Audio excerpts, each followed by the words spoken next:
15ই জ্যৈষ্ঠ ইংরাজি 30শে মে 2025 যাত্রা শুরু করলাম শ্রী শ্রী লোকনাথ বাবার জন্মস্থান চাকলা ও কচুয়া ধামের উদ্দেশ্যে।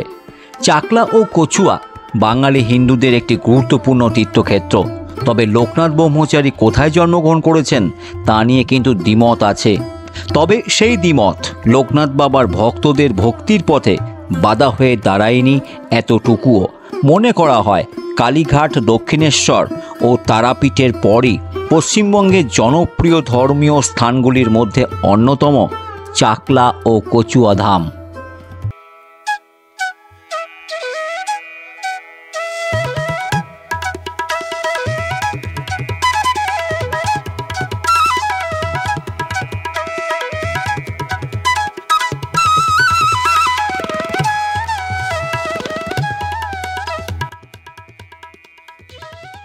বাবা লোকনাথ ব্রহ্মচারী ছিলেন একজন হিন্দু সন্ন্যাসী তথা সিদ্ধ পুরুষ, বাঙালি হিন্দুদের কাছে অত্যন্ত পূজনীয়। আর তার বাবার নাম ছিল রামকানাই ঘোষাল, মা কমলা দেবী।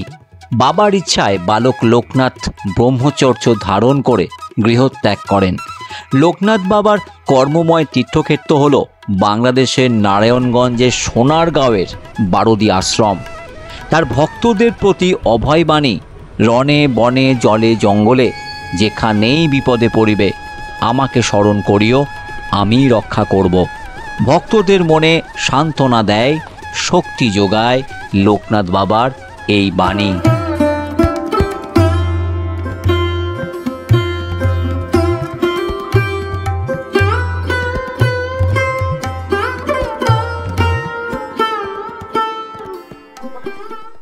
আমি এখন রয়েছি চাকলার লোকনাথ মন্দিরে। চাকলার লোকনাথ মন্দিরে এই মুহূর্তে আপনাদেরকে দেখাবো যে এদিকে হচ্ছে উপরে যে মন্দির, এটা নতুন করা আছে নাট মন্দির ওপরে, এবং মূল যে মন্দির এটা হচ্ছে এইটা। আর এখন হচ্ছে যে আপনাদের যেহেতু সামনে 19শে জ্যৈষ্ঠ উপলক্ষে যে এখানে যে মানে পুজো হবে, বিশ্ব বাবা তিরোধান দিবস উপলক্ষে যে পুজো, সেই পুজোর কিন্তু মূল ব্যাপারটা, তার জন্য কিন্তু এখানে বিভিন্ন ধরনের মন্দির করা হচ্ছে, প্যান্ডেল করা হচ্ছে, প্যান্ডেলের মধ্য দিয়ে। আর এই জায়গাটা বেশ পরিষ্কার করা হয়েছে, অনেক কিছু উন্নত হয়েছে মন্দির আমি দেখলাম। আপনারা যদি পুজো দেন, বিভিন্ন ধরনের পুজোর ডালা বাইরে রয়েছে, এবং এখানে আপনার 21 টাকা, 31 টাকা, 101 টাকা পুজোর আপনারা নিতে পারবেন। তো সেই হিসেবে এই ওপরের ছবিটা আপনাদের দেখায়।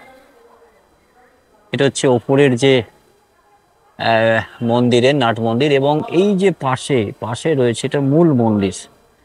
এই পাশে রয়েছে ঠাকুরের মূল মন্দির, যেটা আগে সেটা মাটির ঘর ছিল, এখন কিন্তু বেশ বাঁধানো হয়েছে, মার্বেল করা হয়েছে।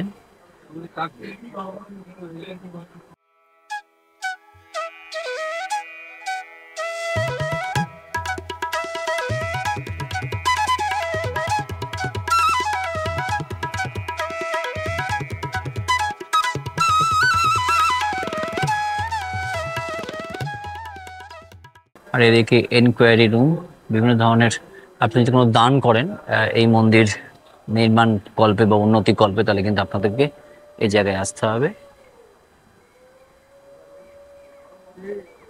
ধূপকাঠি মোমবাতি কিন্তু মন্দিরের মধ্যে দেওয়া যাবে না, ধূপকাঠি মোমবাতি মন্দিরের মধ্যে দেওয়া যাবে না। তার জন্য কিন্তু এই যে সামনে এই যে জায়গাটা, এই জায়গায় কিন্তু আপনারা ধূপকাঠি বা মোমবাতি আপনারা দিতে পারেন ঠাকুরের উদ্দেশ্যে। এখানটাই ধূপকাঠি এবং মোমবাতি দেওয়ার জায়গা।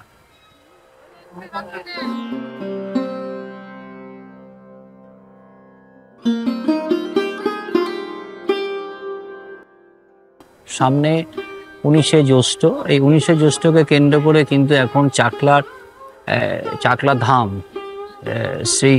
শ্রী লোকনাথ ব্রহ্মচারীর যে জন্মস্থান, এটা অনেক মতভেদ আছে। চাকলা এবং কচুয়া এই দুটো নিয়ে কিন্তু মতভেদ রয়েছে লোকনাথ ব্রহ্মচারীর যে জন্মস্থান নিয়ে।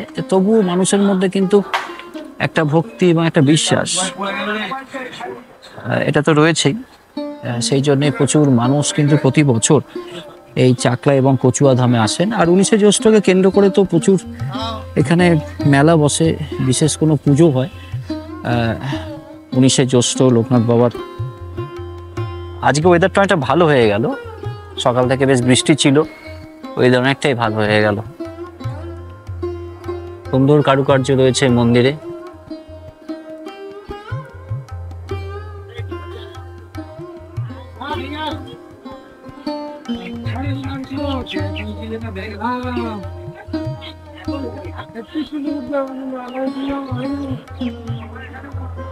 এটা হচ্ছে মন্দিরের সামনে, এটা নাট মন্দির, এটা দোতলা নাট মন্দির। এখানে ভক্তবৃন্দেরা বিশ্রাম নেন।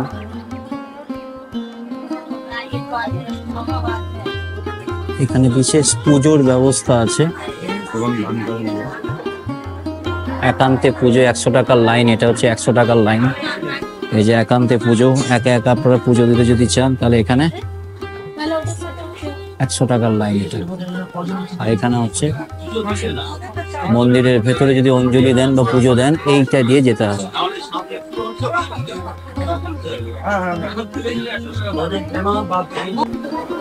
এখানে তৈলঙ্গ স্বামীর একটা মূর্তি রয়েছে, বাবা তৈলঙ্গ স্বামীর।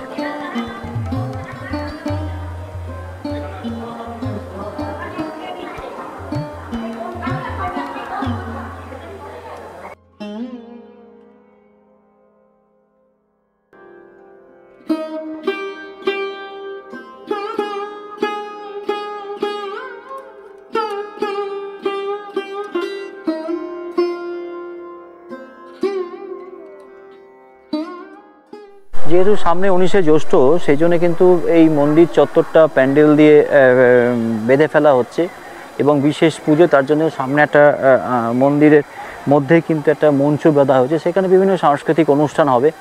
আর সামনে বিক্রয় বিভাগ, বিভিন্ন যে সেলস কাউন্টার, মন্দির পরিচালিত এই যে বিক্রয় বিভাগ, এখান থেকে আপনারা লোকনাথ বাবার মূর্তি, লোকনাথ বাবার লকেট, লোকনাথ বাবার যাবতীয় ছবি দেওয়া যাবতীয় কিন্তু ছোটো ছোটো ফটো কিন্তু আপনারা এখানে পাবেন।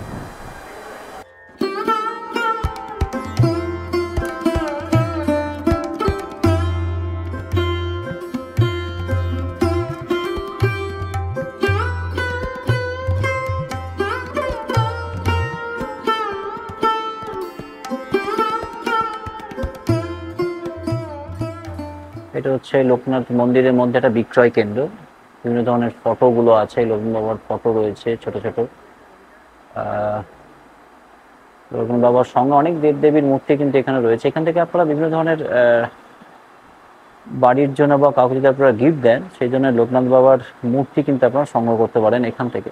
মন্দিরের সামনেই, মন্দিরের প্রাঙ্গণের মধ্যে কিন্তু রয়েছে এই বিক্রয় কেন্দ্র। এখানে প্রচুর প্রচুর স্টক রয়েছে, ছোট বড় বিভিন্ন লোকনাথ বাবার মূর্তি এখান থেকে পাওয়া যাবে।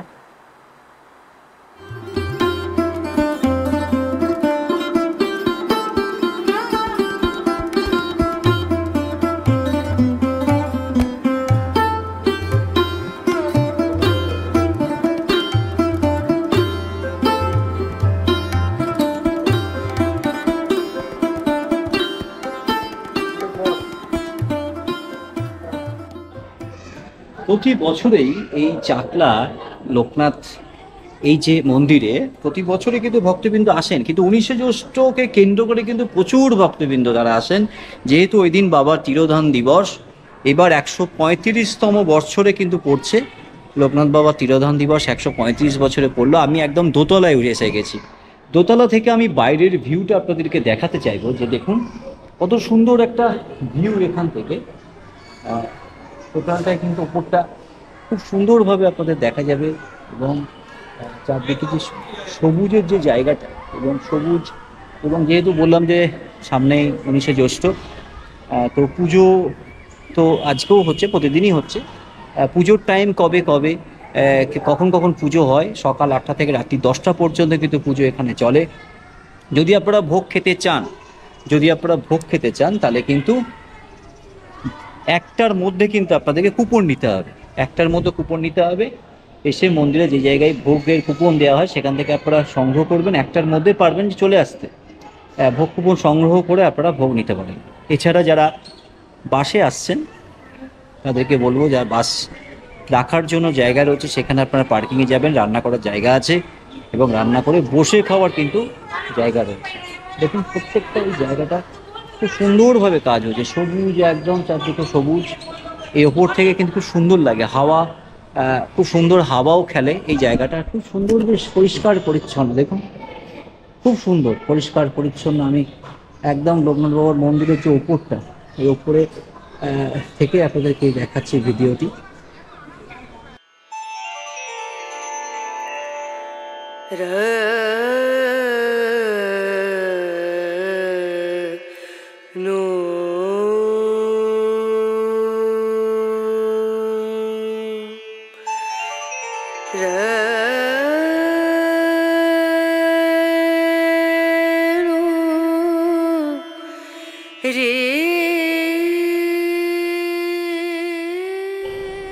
আর এরকম সিদ্ধিদাতা গণেশের যে মূর্তি এখানে নিত্য পূজিত হন। এখানে তিনি দোতলায় রয়েছে এই মন্দিরগুলো, দোতলায় অবশ্যই উঠবেন এবং দোতলা থেকে কিন্তু বাইরের ভিউটা কিন্তু অসাধারণ।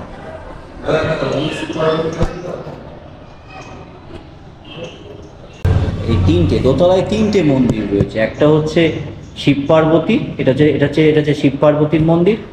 এই মাঝখানটায় হচ্ছে যেটা আপনাদের দেখালাম, সেটা হচ্ছে জগন্নাথ বলরাম সুভদ্রা। এটা হচ্ছে জগন্নাথ বলরাম সুভদ্রার মন্দির। এই যে এখানে ভেতরে মূর্তি রয়েছে, আপনাদের আগেই দেখালাম জগন্নাথ বলরাম সুভদ্রা, তার সঙ্গে রয়েছে লোকনাথ বাবা। আর এই দিকটায় রয়েছেন সিদ্ধিদাতা গণেশের মূর্তি রয়েছে। এটাও গণেশের একটা মন্দিরও বলা যায়, গণেশের মন্দির বলা যায় এটা। এই দোতলাটা বেশ পরিষ্কার পরিচ্ছন্ন রয়েছে। এসে দেখলাম বেশ ভালোই, সবাই কাজ করছেন বেশ। এই মন্দিরটা পরিষ্কার পরিচ্ছন্ন রেখেছেন। এবং সামনে যেহেতু 19শে জ্যৈষ্ঠ, এই 19শে জ্যৈষ্ঠকে কেন্দ্র করে কিন্তু সাজে রব চাকলা ধামে প্যান্ডেল হচ্ছে, বিভিন্ন ধরনের পরিষ্কার হচ্ছে, রং হচ্ছে, লাইট লাগানো হচ্ছে। তবে যারা মনে করেন যে একটু নিরিবিলিতে পুজো দেবেন, তারা কিন্তু 19শে জ্যৈষ্ঠ না আসাই ভালো। আমি বলবো 19শে জ্যৈষ্ঠ না আসাই ভালো। বছরের যে কোনো দিন আপনারা পরিবারের সাথে, পরিবারকে নিয়ে আপনারা গাড়ি করে বা ট্রেনে করে বা বাসে করে কীভাবে আপনারা আসবেন আমি আপনাদের ডিটেলস বলে দেবো। যদি আপনারা বাসে আসেন, গুমো যে স্টেশন পড়ছে সেখান থেকে আপনারা চলে আসবেন বদর বাজার বা বদরহাট। এই বদরহাটের পরেই কিন্তু এই চাকলা ধাম। আপনারা গাড়ি নিয়ে আসলে অসুবিধা নেই, আপনারা পার্কিং করতে পারবেন।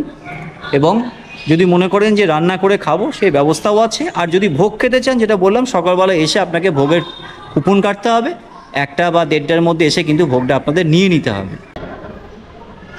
লোকনাথ বাবার জন্ম নিয়ে তো অনেক মতভেদ রয়েছে, বিভিন্ন প্রকার ভাবে লোকনাথ বাবার জন্মটা দেখানো হয়েছে। কোথাও চাকলা বলা হয়েছে, কোথাও কচুয়া বলা হয়েছে। তো লোকনাথ বাবার যে জন্মটা ছিল সেটা হচ্ছে একটা কুড়ে ঘরের মধ্যে, মাটির ঘর, সেটা কিন্তু একদম অবিকৃত রাখা হয়েছে। এই যে সেইটা দেখুন, ওপরটা কিন্তু কুড়ে ঘর বা ওপরে বিচুলির যে ছাউনি দিয়ে করা হয়েছে এবং টালি সেটিং করা হয়েছে, সিমেন্টের যদিও করা হয়েছে এটা, কিন্তু যে আঙ্গিক আগে যেটা ছিল, লোকনাথ বাবা যখন জন্মগ্রহণ করেছিলেন যে আঙ্গিকটাই ছিল, সে আঙ্গিক কিন্তু তারা এখানে বজায় রেখেছেন। আর যেটা বললাম যে বাংলাদেশের যে নারায়ণগঞ্জ রয়েছে, বাংলাদেশের নারায়ণগঞ্জে যে বারোদিতে যে আশ্রম রয়েছে লোকনাথ বাবার, সেখানেও কিন্তু প্রচুর ভক্তবৃন্দ যান। এবং শুধু বারোদি নয়, চাকলা এবং কচুয়া, যারা চাকলা আসেন তারা চাকলাকে নিয়ে তারা কচুয়াটা কিন্তু ভ্রমণ করেন। এখান থেকে 15 কিলোমিটার দূরে রয়েছে কচুয়া ধাম।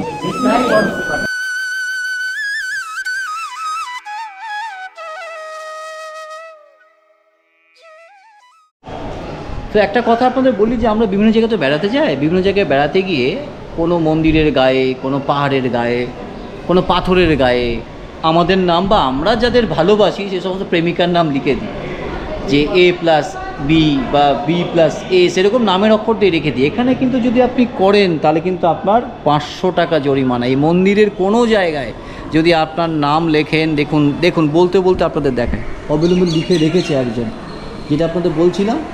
এই যে জিনিসগুলো আপনাদের দেখা, এই দেখুন লিখে রেখেছে T+E, দেখতে পাচ্ছেন? এই যে সম্ভবত T+E দেখুন লিখে রেখেছি। এই যে লাভ চিহ্ন T+E দিয়ে, এইগুলো কিন্তু করা যাবে না। এগুলো করলে কিন্তু আপনাদের নগদ 500 টাকা কিন্তু জরিমানা। মন্দির কর্তৃপক্ষ একদম বিভিন্ন জায়গায় তারা পোস্টার মেরেছে, সেই পোস্টারটা আপনাদের সামনে তুলে দিই। কিন্তু মন্দিরে যদি আপনারা আসুন, কিন্তু এই সৌন্দর্যটা বজায় রাখুন। আপনার প্রেমিকার নাম আপনার হৃদয়ে থাকুক, কেন মন্দিরের দেয়ালে লিখে রাখবেন বা পাথরের গায়ে লিখবেন? আপনাদের প্রেমিকার নাম আপনাদের হৃদয়ে লিখুন, মন্দিরের কিন্তু নয়। মন্দিরে লিখে মন্দিরের এই শোভাটা নষ্ট করবেন না, এটা আপনাদের কিন্তু আমি অনুরোধ রাখলাম। এবং সেই পোস্টারটা লিখলাম যে মন্দিরের দেয়ালে লেখা কঠোরভাবে নিষিদ্ধ, অন্যথায় 500 টাকা কিন্তু জরিমানা হবে। এটা কিন্তু মন্দির কর্তৃপক্ষ তারা জানিয়ে দিচ্ছে। আপনারা যারা আসবেন, যারা ইয়ং ছেলেমেয়ে বিশেষ করে যারা আসেন, তারা কিন্তু এই মন্দিরটাকে নোংরা করেন, তাদের প্রেমিকার নাম লিখে এটা কিন্তু একদম করা যাবে না। এখানে কিন্তু তারা বলে দিয়েছে, বললে 500 টাকা কিন্তু ফাইন।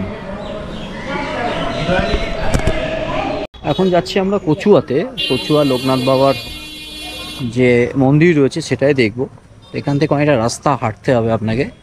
এখানে হাঁটলে পরে আমরা পৌঁছে যাব কচুয়া লোকনাথ বাবার মন্দিরে।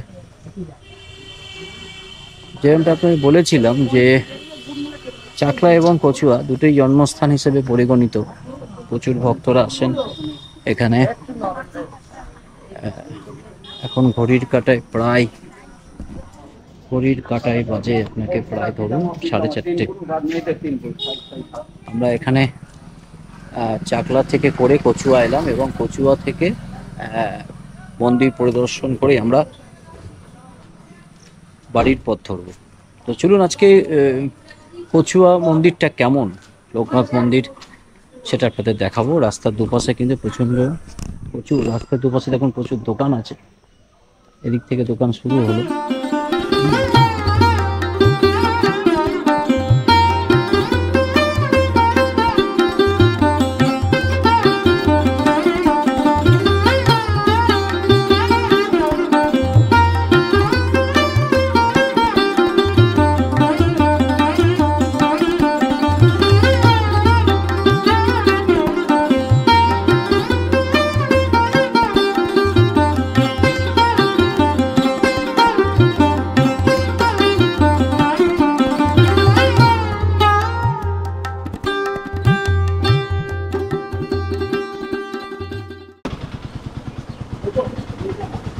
এটা হচ্ছে কচুয়ার শ্রী লোকনাথ বাবা ব্রহ্মচারীর মন্দির।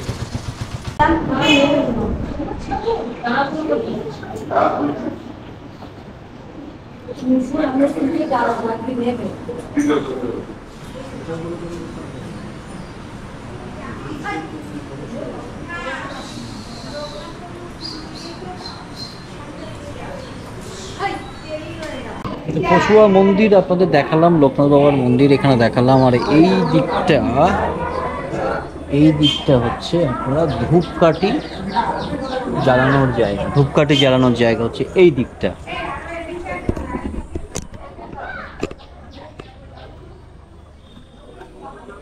এখানে অনেক ডালার দোকান আছে, এগুলো অনেক ডালার দোকান আছে, এখান থেকে আপনারা ডালা নিতে পারেন। তো ওই যে দূরে প্যান্ডেল হয়ে রয়েছে 19শে জ্যৈষ্ঠ, এখানেও পুণ্যতীর্থ কচুয়া ধনধার প্রবৃত্ত মুখার্জি।